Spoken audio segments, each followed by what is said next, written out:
여러분 안녕하세요. 황 선생입니다. 이 시간에는 생텍쥐페리의 어린 왕자를 가지고 여러분과 같이 공부를 해보도록 하겠습니다. 먼저 생각해 보기에서는 그 생텍쥐페리 작가에 대해서 알아보고 어린 왕자 줄거리는 또 어떻게 됐는지 살펴보도록 하겠습니다. 두 번째, 생각 확대하기 위해서는 97년도 서울대에서 출제된 문제가 있었죠. 이 문제에 대해서 잠깐 분석을 해보는 과정으로 진행을 하겠습니다. 세 번째는 심화 과정으로 그림으로 살펴본 작가 세계와 어린 왕자에 대해서 알아보도록 하겠습니다. 여기서는 락강의 거울 단계와 어린 왕자, 그다음에 에리 프롬의 소유냐 존재냐 이런 내용을 가지고 공부를 진행해 보도록 하겠습니다.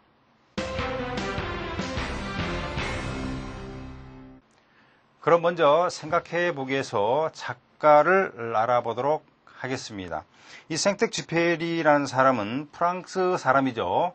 1900년도에 태어나서 1944년도에 비행기 사고로 실종됐습니다. 자, 이 생텍쥐페리는 그 어린 왕자와 흡사한 그런 모습을 가지고 있었다 이렇게 되어 있죠.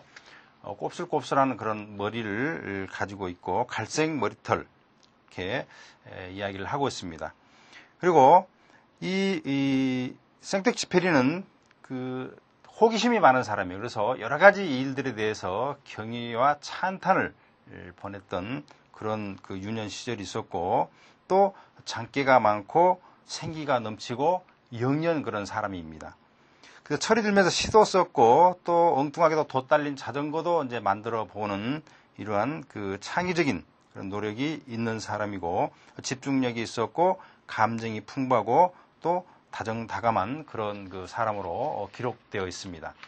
다음에 이 생텍쥐페리는 6개월 정도 그림 수업을 받죠. 그래서 그림을 또 아주 수준급으로 잘 그리지 못하지만은 또 못 그리지도 않죠. 그래서 이 어린 왕자에 나와 있는 그 그림들은 전부 생텍쥐페리가 직접 그린 그런 그림이 되겠습니다. 다음에 그 어린 왕자는 1943년도에 미국에 가서 쓴 그런 동화인데 환상적인 그런 그 시적인 동화이죠. 이 생텍쥐페리는 비행사였습니다. 그래서 사막에 불시착하는 그런 일들이 많이 있었나 보죠. 그래서 그 사막에서 경험을 바탕으로 이 어린 왕자를 썼습니다. 자, 그래서 이 생텍쥐페리는 하늘을 날면서 개인과 세계와의 관계, 자연과 인간의 관계 또는 인간과 인간의 관계에 대해서 끊임없이 이 탐구를 했던 사람이고 그래서 이 문명 사회의 그 폐해들, 인간 소외 문제들 또는 물질적 가치에 물들어 있는 이 현대 사회에 대해서 많은 비판을 했죠. 그래서 이러한 사회가 좀 더 좋은 사회로 됐으면 좋겠다 이런 소망을 가지고 이 어린 왕자를 썼던 것입니다. 그래서 이 어린 왕자를 보면은 내면 세계가 반영된 시적이며 휴머니즘이 감도는 그런 작품이다 이렇게 우리가 평가할 수가 있는 것이죠. 어쨌든 간에 이 생텍쥐페리는 2차 대전이 끝나갈 무렵에 비행기 사고로 실종이 되고 맙니다. 물론 실종된 그 비행기를 잔해를 찾았다 이런 보도도 있고 하죠. 그래서 이 생텍쥐페리는 언제나 그 어려움과 역경에서 싸워서 이기는 그런 그 인간의 삶을 그려보고 싶었다라는 그런 작품으로 여러분들이 어린 왕자를 이해를 하면은 도움이 많이 될 것입니다. 다음에 줄거리를 살펴보면 여러분들 그 어린 왕자 읽어본 학생들은 그 줄거리를 대충 알고 있죠.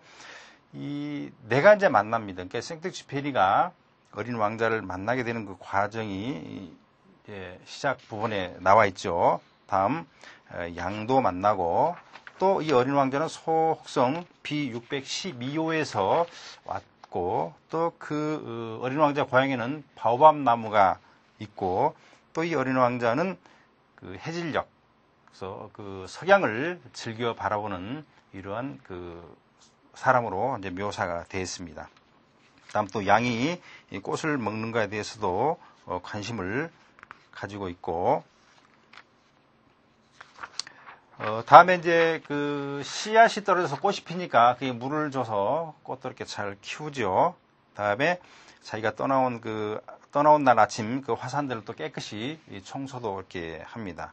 그리고 이제 여행을 떠나는데 첫 번째 배려서는 이제 왕이 있죠. 그다음 두 번째 배려서는 허영심이 많은 그런 사람이 있고, 이 부분에서는 우리가 느껴볼 수 있는 것은 이 생텍쥐페리는 그 어른들 세계를 좀 비판적으로 바라다 봤다는 것을 알 수가 있습니다. 그래서 허영심 많은 사람 또는 술 주정꾼, 그래서 어린 왕자가 몹시 많이 실망한, 이렇게 표현을 하고 있죠. 다음에 숫자만 세고 있는 사업가, 그 다음에 다섯 번째 배려가면 그 점등이죠. 그 등에다 불을 켜는 사람인데 반복적인 일상을 하는 그 현대인들의 모습. 다음에 이제 학자도 이렇게 만나고, 그래서 비로소 어린 왕자는 지구에 이렇게 오게 되죠. 지구에 와서 처음에 뱀을 만나게 되죠. 다음에 장미꽃도 이렇게 보게 되고, 일단 장미꽃 그 정원도 이렇게 보면서 많이 놀라죠.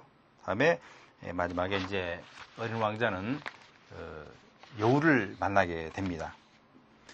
그 다음에 이제 그 사막이 아름다운 것은 그것이 어딘가 샘을 감추고 있기 때문이자면서 샘에 대한 이야기가 또 진행이 되죠. 그다음에 돌담에 앉아서 뱀하고 이야기하고 있는 모습.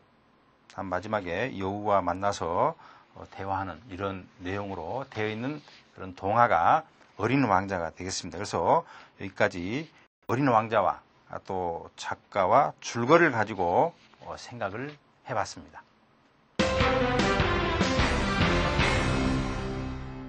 자, 이러한 내용을 바탕으로 우리가 생각을 확대를 한번 해보겠습니다. 생각 확대하기 위해서는 기출문제를 가지고 조금 살펴보는 게 좋겠죠. 먼저 서울대 97년도 논술고사 문제가 되겠습니다. 문제를 한번 읽어볼까요? 조금 중요한 내용이기 때문에. 현대사회에서 개인은 거대한 조직에 속해 있으면서 대부분 익명의 존재로 방치되어 있다고 말하기도 한다. 자, 익명이란 말이 또 나오죠. 우리가 인터넷에서 익명성의 폭력에 대해서 이미 배웠죠. 그와 곁들여서 같이 생각을 해보시기 바랍니다. 다음 글은 이 같은 문제를 해결하기 위해 개인과 개인 사이 참다운 정서적 유대 관계의 형성이 중요하다는 점을 암시하고 있는 것으로 볼 수 있다. 그래서 이 글에서 다루고 있는 문제가 어떤 사회적 조건에서 비롯된 것인가를 간략히 밝히고, 그러한 사회적 조건에 비춰볼 때 참다운 인간관계를 형성하는데 이 글에서 암시하고 있는 개인적 차원의 노력이 어떠한 의의 한계를 지니고 있으며 그 한계를 극복할 수 있는 방안이 무엇인가에 대해 자신의 견해를 논술하라. 이렇게 하면서 어린 왕자에서 지문이 제시가 된 그런 문제였습니다. 자, 이 제시문을 우리가 잠깐 요약해서 살펴본 이런 내용이죠. 이 여우가 어린 왕자에게 와서 길들여 달라, 이렇게 이야기를 자꾸 요구를 합니다. 그래서 그런 내용을 가지고 서로 대화가 진행이 되는 것이죠. 자, 그러면서 이런 이야기를 하게 되죠. 사람들은 이제 무엇을 알 시간조차 없어지고, 사람들은 다 만들어 놓은 물건을 가게에서 산단 말이야. 그렇지만 친구는 파는 데가 없으니까 사람들은 이제 친구가 없게 되었단다. 친구가 필요하거든 나를 길들여 달라. 네, 이런 내용으로 또 이야기가 진행이 되죠. 상당히 중요한 내용입니다. 그 친구를 상점에서 살 수 없다, 이런 이야기가 되겠죠. 뭘 이야기하는지 우리가 이 제시문을 다 읽어보고 분석을 한번 해보도록 하겠습니다. 자, 그 다음에 잘가, 이제 내 비밀을 가르쳐 줄게. 아주 간단한 거예요. 세상을 잘 보려면 마음으로 봐야 한다. 아주 중요한 내용이죠. 이 세상은 마음으로만이 봐야지만이 서로 좋은 관계가 형성이 되지 않겠느냐, 서로 좋게 길들이지 않겠느냐, 이런 이야기를 담고 있는 그러한 대화 내용이 되겠죠. 다음에 내가 장미꽃에 바친 시간 때문에 그 장미꽃이 그렇게 중요하게 된 거야. 그래서 이 장미꽃의 정성을 많은 시간 동안 들었기 때문에 뭐라고 이야기하는 거예요? 사람들은 이 진리를 잊어버렸어. 하지만 너는 잊어버리면 안 돼. 내가 길드는 것에 대해서는 영원히 내가 책임을 지게 되는 거야. 너는 내 장미꽃에 대해 책임이 있어. 나는 내 장미꽃에 대해서 책임이 있다. 어때요? 길들여졌으면은 책임을 져라. 이러한 내용이 제시문으로 나와 있습니다. 자, 내용을 한번 분석을 해볼까요? 먼저 이렇게 분석을 하면 좋죠. 길들여지면 책임을 져야 한다. 이런 내용입니다. 이미 제시문에 나와 있기 때문에 특별히 선생님이 설명을 하지 않겠습니다. 다음에 세상은 마음으로 봐야 한다. 이런 내용은 뭡니까? 인간 소외 현상 또는 비인간화에 대한 비판. 라고 우리가 볼 수가 있겠죠. 여기서 말하는 인간의 소외란 것은 무엇입니까? 마음으로부터 소외되고 정서적으로, 감성으로, 영혼적으로 소외된 인간들을 이야기를 하고 있는 것이죠. 우리 현대인들, 여러분들 어떤가요? 여러분들도 마찬가지로 이런 경험을 많이 하게 될 것입니다. 물질적으로 이렇게 소외되지는 않죠, 요즘에는. 그래서 마음, 영혼, 정신, 감성, 뭐 이런 소외 현상을 우리가 생각해 볼 수가 있는 것입니다. 이러한 것은 물질적 이해 타선 가치가 우선되어서 비인간화된 현대사회를 비판하고 있다. 이렇게 여러분들이 해석을 하면은 틀리지 않을 것입니다. 물질적 가치 비판은 또 이런 것이죠. 친구는 가게에서 살 수가 없다. 아주 좋은 이야기죠. 그래서 마음으로 세상을 봐야 한다. 이렇게 정리를 해볼 수가 있습니다. 자, 여기에서 우리가 이런 관심을 가지고 또는 상대에 대해서 길들여지고 또 책임을 져한다. 이러한 내용을 가지고 잠깐 선생님이 판서를 하면서 설명을 해드리겠습니다. 자, 조금 어려운 이야기 같지만 설명을 잘 들으면 어렵지 않고 상당히 재미있는 그런 내용이니까 조금 정신을 집중해서 이해를 잘 해 놓으시기 바랍니다. 어떤가요? 우리가 사물에 관심을 먼저 가질 수 있겠죠. 관심. 이 관심을 갖는다는 것은 그 사물이 아름답다라고 느꼈을 때 관심을 갖게 되는 것입니다. 여러분들 혹시 경험을 해봤는지 모르겠지만은 앞에 걸어가는 여학생 뒷모습이 굉장히 예쁩니다. 그래서 어때요? 그러면 관심을 갖게 되겠죠. 그럼 어때요? 얼굴을 한번 보고 싶은 그런 마음이 생기지 않겠어요? 그래서 그 두 번째 단계는 첫 번째 관심은 이건 아름답다. 그래서 이제 출발을 하는데 두 번째는 이제 만족을 느끼는 것이죠. 만족.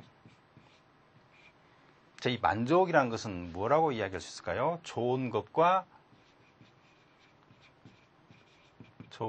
나쁜 것. 이 두 가지를 일단 구분을 해서 우리가 판단을 한다는 것입니다. 그게 과연 좋은 것인지 나쁜 것인지, 즉 나한테 쾌락을 줄 것인지 쾌락을 주지 않을 것인지 이렇게 분리해서 볼 수 있는 것이죠.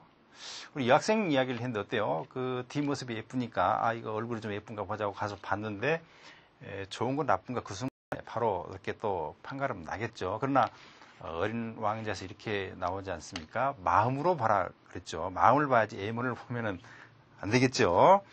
자, 그래서 이 만족도라는 것은 바로 우리 이 감정의 어떤 일렁거림이다. 이렇게 이야기를 해볼 수가 있는 것입니다. 관심, 만족. 자, 그 다음에 세 번째는 이러한 것이 합당하다라고 생각하면 합당한 그 목적이라고 생각하면은 우리는 그 사물에다 가치를 부여하게 되는 것이죠. 이러한 것을 합목적성이다. 이렇게 이야기를 해볼 수가 있는 것입니다. 자, 가치를 부여한다는 건 무언가요? 좋은 것이라고 일단 생각이 됐으면은 그 좋은 사물은 그 순간에 값어치 있는 물건으로서, 값어치 있는 사물로서, 값어치 있는 대상으로서 내 안에 들어오게 되는 것이죠. 이런 것을 조금 어려운 말로 이야기하면은 인식한다 이렇게 이야기를 합니다. 인식, 내 마음에 들어와서 내 정신 속에 들어와서 내 마음속에 들어와서 앉게 되는 것, 이런 것을 가치를 획득했다 이렇게 분석을 해볼 수가 있습니다. 이걸 합목적성, 어떤 합리적인 좋은 목적을 띄었을 때는 비로소 가치를 획득한다 이렇게 여러분들이 정리를 해볼 수가 있습니다. 그런데 우리 인간은 어떤가요? 네 번째는 이 유지하려는 유지의 속성이 있다. 그렇지 않고 가치가 있으면은 유지하려고 하겠죠. 자, 이 학생을 봤습니다. 그래서 내 마음에 들었어요. 그러면 내 안에 들어온 거 아닙니까? 그러면 그걸 유지하려는 속성이 있죠. 과정이 있지 않습니까? 내가 너를 보니까 상당히 예쁘고 마음씨도 곱고 좋을 것 같은데 우리 좀 사귀자 하면은 잠깐 사귀고 헤어질 거 아니잖아요. 계속 유지하는 그런 속성을 인간은 지니고 있다. 이렇게 여러분들이 해석을 하면은 이 생텍쥐피엘에서 말하는 길들여 달라. 또 그 다음에 책임을 져달라. 이러한 내용들이 쉽게 이해가 될 것입니다. 그래서 이 유제는 속성이 있는데, 예를 들어서 이 목적이 사라지면, 예를 들어서 목적이 없는 그런 한 목적성이 되면은 결국 그 순간에 그 대상은 폐기가 되고 말겠죠. 그럼 어떻게 해야 될까요? 목적이 없는 그런 가치로 전락하지 않기 위해서는 서로 노력을 좀 많이 해야 되겠죠. 길들여졌습니다. 그러면 노력을 많이 할 필요가 있다는 것을 여러분들이 이런 식으로 순서적으로 정리를 해보면 알 수가 있을 것입니다. 자, 그런데 여기서 쭉 한 발 더 나가서 우리가 살펴보면은, 그럼 과연 한 목적성이라는 것은 어떤 성격을 가지고 있는가? 나한테 기분 좋은 목적으로 오는 것은 어떤 성격을 있는 것인가에 대해서 조금 다시 또 세분화해서 알아보도록 하겠습니다. 먼저 주관적 목적과 객관적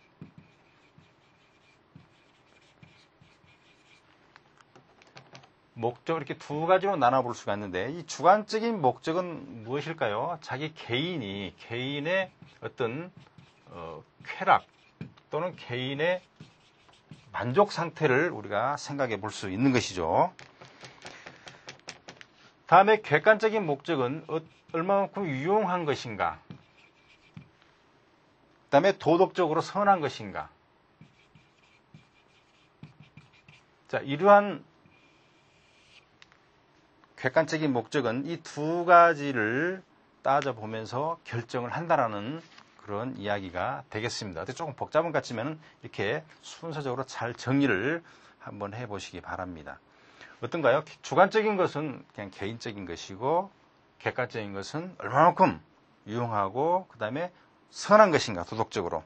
이렇게 우리가 판단을 해볼 수가 있습니다. 그런데 여기서 객관적인 목적은 또 두 가지로 나눌 수가 있는데, 어떤가요? 우리 이 세상은 항상 이렇게 두 가지로 또 구분해서 볼 수 있는 부분들이 많이 있죠. 외적인 거, 외적인 목적과 내적인 목적, 이렇게 나눌 수가 있는데, 외적인 것은 얼마만큼 유용한가, 다음 내적인 것은 얼마만큼 완전한가. 자, 이런 걸 따져서 우리가 객관적인 목적을 형성하게 되는 것이죠. 물론 주관적인 목적도 비슷한 그런 유형을 우리가 생각해 볼 수가 있는 것입니다. 자, 그래서 어떤가 우리 객관적인 목적 아니면 또 주관적인 목적 상관이 없는데, 이러한 부분에 대해서 잘 유지를 하려면, 이 가치를 잘 유지하려는 그 속성을 갖고 서로 좋은 관계, 릴레이션이라고 그랬죠. 우리가 나세대 때 배운 그 릴레이션, 관계를 잘 가져가기 위해서는 서로 책임을 져야 된다. 또 노력을 해야 한다. 이런 부분을 여러분들이 살펴볼 수 있을 것입니다. 그런데 이 내적인 것 또는 이 객관적인 목적, 유용한 완전한 이런 목적들은 다른 말로 조금 더 분석을 해서 보면 이렇게 이야기를 할 수가 있겠죠. 어떤 표상, 조금 어려운 이야기인데 이건 상징이라고 생각을 하면 됩니다. 상징. 여러분들 수직 상승의 욕망에서 상징에 대해서 선생님이 잠깐 설명했기 때문에 상징은 어떤 것인지 이해가 될 것입니다. 더 쉽게 이야기하면 이런 것이죠. 마음속에 들어있는 모든 생각들의 복합체를 상징 또는 표상이다, 이렇게 생각을 해볼 수 있습니다. 그런데 어떤가요? 이런 마음속에 들어있는 모든 것들을 우리가 한 목적적, 객관적인 목적으로 유용하고 완전하게 생각을 가질 수 있는 것은 바로 표상에서 어두운 가치와 다음에 명쾌한 가치, 이렇게 두 가지로 우리가 나눠볼 수 있습니다. 그러니까 명쾌한 가치는 또 혼란스러운 가치인가 또는 분명한가, 이런 두 가지 가치로 나눠볼 수 있습니다. 다시 거꾸로 한번 설명을 했어요. 혼란스러움과 분명한가. 분명해야 되겠죠. 그 다음에 어떤가요? 명쾌한 가치를 가져야 되겠죠. 그 다음에 그런 것이 내 마음속에 들어와 있는 생각을, 모든 것을 지배하게 됐을 때, 그랬을 때 유용하고 완전성을 갖추게 되고 그게 객관적인 목적 또는 주관적인 목적이 될 수 있겠지만은 이렇게 해서 우리는 유지하려는 속성을 가지게 되는 것이고 가치를 획득하고 만족을 두고 관심의 대상에 대해서 끝까지 책임질 수 있는 것이다. 이렇게 순서적으로 볼 수도 있고 뒤집어서 생각을 해볼 수 있는 것이죠. 그래서 이 어린 왕자에 나와 있는 이러한 내용들을 이런 식으로 여러분들이 조금 깊이 있게 이 기출문제를 가지고 정리를 해볼 필요가 있겠습니다. 자, 이와 관련된 그런 유명한 그런 시가 있죠. 김춘수의 꽃이라는 시가 있습니다. 고등학교에 가면은 배우게 되겠는데 한번 살펴보시기 바랍니다. 이런 이야기가 나오죠. 내가 그의 이름을 불러주기 전에는 그는 다만 하나의 몸짓에 지나지 않았다. 이렇게 나옵니다. 마지막 연에 보면 우리들은 모두 무엇이 되고 싶다. 나는 너에게, 너는 나에게 잊혀지지 않는 하나의 이 눈짓이 되고 싶다. 이런 시입니다. 아주 유명하고 좋은 시입니다. 어떤가요? 내가 너한테 의미가 있는 대상이 되고 가치를 획득하려면은 서로 많은 노력을 해야 되겠죠. 그런 다음에 서로 유지하는 속성에 의해서 책임을 지면서 행복하게 우리가 살아갈 수 있지 않는가라는 것을 생각을 해볼 수가 있는 것입니다. 다음 그 두 번째 어린 왕자 누가 누구를 길들이는 것에 대해서 잠깐 알아보도록 하겠습니다. 이런 내용이죠. 이 내용은 첫 번째 어린 왕자와 여우의 관계를 생각해 볼 수 있습니다. 서로 길들여 달라고 이야기를 하죠. 그러나 어떻습니까? 여우가 길들여 달라고 했지만 결국은 어린 왕자도 여우를 길들이게 되는 것이죠. 사실 따지고 보면 그렇게 서로 쌍방 길들여지는 그런 관계가 시간이 지날수록 되는 것입니다. 그러니까 두 번째 우리가 생각해 볼 수 있는 것은 이건 인간과 인간의 관계를 생각해 볼 수 있는 것이죠. 확대를 좀 하면은 조금 더 확대하면 세 번째 이 글에 나와 있는 건 이겁니다. 인간과 다음에 미디어, 다음에 인간. 이 미디어라는 것은 핸드폰을 이 사람은 이야기를 하고 있습니다. 한겨레 신문 칼럼인데 핸드폰을 이야기하고 있는데 우리가 1번, 2번을 봤으면 알겠지만은 이거 분석을 해봤죠. 어떤 이야기인가요? 그 어떤 이야기도 하지만 너하고 나와의 관계에서는 어떤 것도 끼어들 수가 없는 거야. 이런 이야기를 담고 있는 것입니다. 우리 이런 관심을 가지고 서로 길들여지고 가치를 획득하고 관계를 맺었을 때는 바로 그 어떤 것도 끼어들 수 없는 것이다 생각을 할 수 있는데 요즘에는 인간과 인간 사이에 핸드폰이 끼어들었다라고 이 사람은 이야기를 하고 있습니다. 지금. 자, 그래서 어떤가요? 이 전화가 오면은 우리는 이 미디어라는 것은 우리 인간의 정말 떨어질래야 떨어질 수 없게끔 밀착이 됐죠. 24시간 밀착이 되어 있습니다. 자, 이 핸드폰이라는 기계는 과연 어떤 의미를 지금 가지고 있는가 우리 관계에 대해서 한번 생각을 해보시기 바랍니다. 그래서 우리가 이렇게 매체에 길들여지는 것만큼이나 사람과 사람 사이의 길들이기를 실천하는 그런 균형의 자세가 지금은 조금 필요하지 않은가라는 그런 칼럼이 되겠습니다. 그래서 여기까지 우리가 기출 문제를 분석하면서 생각을 확대해 봤습니다.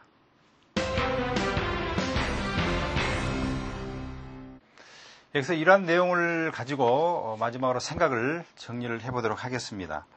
여러분들 그 수직 상승의 욕망에서 락강의 욕망 이론 또 거울 단계에서 공부를 잠깐 했었죠. 그 내용을 가지고 또 이 시간에도 살짝 풀어보겠습니다.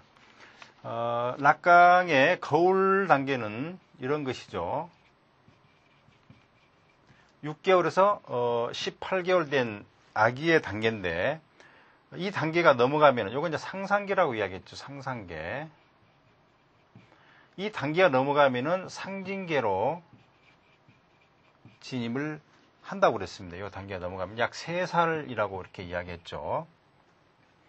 자, 그래서 여기서 왜 이런 이야기가 나오냐면은 생트엑쥐페리는 엄마에 대한, 모태에 대한 향수가 굉장히 강했던 사람입니다. 그래서 어머니한테 보내는 편지가 또 많이 있습니다.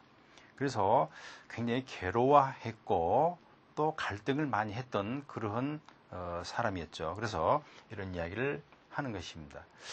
이 상징계로 들어오면서 또는 실제계로 들어오면서 우리는 어떻게 한다고 그랬습니까? 거울 단계로, 상상계로 엄마 품속으로 다시 돌아가려고 많은 그런 노력을 한다고 그랬죠. 상징계로 나오면서 언어를 배우면서부터 법을 알고 또 아빠의 권위를 알고, 법이란 건 뭡니까? 하지 말라는 이야기가 자주 많아진다, 그런 이야기죠.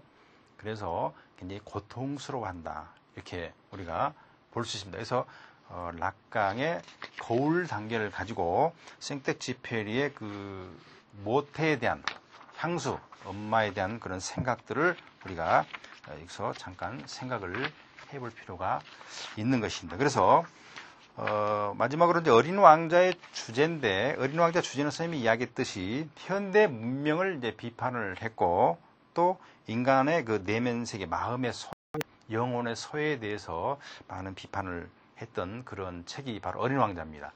그래서 문명 비판은 이렇게 생각을 해보면 틀리지 않을 거예요. 이번에 카트리나 그 뉴 올리언스주에 허리케인 그 습격 사건이 있었죠. 그런 걸 보면 그 문명에 대한 폐해는 많이 크다라는 것을 여러분들이 짐작을 할 수 있을 것입니다. 다음 인간성 비판도 마찬가지죠. 인간성 그 소외에 대해서 우리가 공부를 해봤으니까 여러분들이 이해를 할 수 있을 것입니다. 다음에 어린 왕자 그림을 이렇게 분석을 해보면은 이 그림들이 전부 그 엄마에 대한 향수로 나타나는 그림들이 상당히 많이 있습니다. 이 생텍쥐페리는 6개월 정도 그림 공부를 했다고 그랬죠. 그래서 그 그림을 분석을 해서 보면은 색깔은 이제 빨강, 노랑, 파랑, 초록 등 대부분 선명하고 밝은 색깔을 썼다. 이걸 봐서 이만큼 이 생텍쥐페리는 마음이 순수하고 선명했던 그런 사람이다라고 우리가 이해를 할 수 있습니다. 다음에 그 자료에 나오는 그림을 보면 알겠지만 사막에 여우가 이제 굴에 있죠. 그리고 그 위에 나무가 있는데 나무 중간에 상처가 나 있습니다. 이런 것은 르그네스토라는 사람은 이렇게 이야기를 했죠. 그 나무는 인간과 비슷한 그런 그 속성을 가지고 있다. 뭐 뿌리는 뭐 다리이고 뭐 그 이 몸통 부분, 그 줄기 부분은 몸통이다, 이렇게 생각을 할 수 있는 것이죠. 둥치는. 그래서 이 그 중간에 상처를 내는 것은 내면세계 고뇌의 그 상흔이다라고 이제 볼 수가 있는 거예요. 상상계를 이야기했죠. 거울 단계에서. 그와 같이 상상계로 편안하고 안온하고 행복한 단계로 돌아가고 싶은 마음이 많았던 그런 사람이었다는 것을 우리가 이 그림을 보면 알 수가 있습니다. 다음에 모태에 대한 향수인데 그 다음 그림도 마찬가지입니다. 그 뒤에는 아무런 풀이 나 있지 않죠. 그 다음에 엄마의 젖가슴 같은, 또 그리고 엄마 품에 안겨서 놀고 있는 그런 모습의 그림이 바로 그 자료에 나와 있는 그림입니다. 그래서 사람은 보통 그림을 그릴 때 자신도 모르게 모성적 특성을 자연 속에 삽입시킨다라고 구스타프 융이나 사를루 모롱은 이야기했다라는 그 내용이 나와 있죠. 다음 이제 중요한 그 그림 하나는 그 대표적인 어린 왕자의 그림인데, 여러분들 보시면 알겠지만은 상당히 가녀리고 어린 아이입니다. 왕자는. 이 아이가 이 지구에 있는 게 아니고 우주에 있죠. 그래서 여러 가지 별들도 있고 또 작은 화산이 양쪽에 또 그려져 있습니다. 화산 하나는 이렇게 연기가 나오고 있죠. 근데 그 연기가 색깔이 없죠. 하얀 색깔입니다. 이런 걸 봤을 때 굉장히 생텍쥐페리라는 사람은 애로운 사람, 고독한 사람, 또 엄마에 대한 향수가 많은 사람, 즉 여기서 우리가 이야기하는 거울 단계로 되돌아가고 싶은 사람, 결국 상징계 또 현실계로 와서 고통을 많이 느꼈던 사람이라고 우리가 분석을 해볼 수가 있는 것입니다. 그래서 그 화산을 보면은 엄마의 그 젖꼭지 같이 생겼죠. 그래서 엎드리면 금방 젖을 먹을 수 있는 그러한 모습으로 그려져 있습니다. 그래서 이런 걸 봤을 때 어린 왕자, 즉 생텍쥐페리는 모태에 대한 향수가 많은 그런 내포된 그림을 그린 그러한 사람이었다라고 이해를 해볼 수 있습니다. 다음에 이제 소유냐 존재냐 에리 프롬인데 어떤가요? 우리가 그 문명 비판을 생텍쥐페리는 했는데 그 수동적인 삶과 능동적인 삶을 그 에리 프롬이라는 그 사람이 쓴 소유냐 존재냐를 가지고 알아볼 수가 있는 것입니다. 자, 이 내용도 수직 상승과 욕망에서 다 배운 내용이기 때문에 선생님이 간략하게 설명을 하면서 마무리를 하겠습니다. 어떤가요? 우리는 소유물을 둘러싼 그런 그 전쟁은 어쨌든 인간의 욕망이 끊임없이 불타오르기 때문에 그것은 그치지 않을 것이다 라는 것을 이미 여러분들이 배워서 알 수 있을 것입니다. 그래서 현대 위기를 극복하기 위해서는 존재지향적인 삶이 되고 소유지향적 삶은 극복돼야 한다라는 그러한 내용을 가지고 있는 그러한 동화가 어린 왕자입니다. 그래서 정리를 하자면 이런 것이죠. 생텍쥐페리는 그 엄마에 대한 향수가 상당히 많았고 또 락강의 거울난의 이론을 살펴보니까 그 고통이 상당히 심했을 것이다. 그래서 그 내용을 그림을 살펴보니까 그림 곳곳에 숨어 있더라. 이런 내용이고 또 하나는 서로 길들여졌으면은 가치를 획득하고 인식했으면은 관심을 가졌으면은 우리가 그런 가치를 끝까지 유지하는 그런 마음이 있어야 되지 않겠느냐. 그런 바로 책입니다. 그다음에 이 세상은 마음으로 보는 것이지 물질로 보는 것은 아니다. 이러한 내용도 여러분들이 정리를 해볼 수가 있을 것입니다. 또 이 세상은 물질적인 그런 가치보다도 능동적인 삶, 즉 충만하고 여유있고 기쁨이 있는 삶, 내적인 삶이 더 중요한 것이지 않는가. 그래서 마음으로 이 세상을 읽어라 라는 것이고 또 친구는 그래서 우리가 가게 살 수가 없는 것이죠. 마음으로 사야 된다. 그래서 이러한 내용들을 여러분들이 잘 정리해서 어린 왕자를 이해한다면은 상당히 좋은 그런 그 생각 깊은 그런 사람으로 성장할 수 있을 거라고 생각을 합니다. 그래서 오늘 이 시간에는 생텍쥐페리의 어린 왕자를 가지고 우리가 이 세상을 어떻게 가치 있고 진실되게 살 수 있을 것인가에 대해서 알아봤습니다.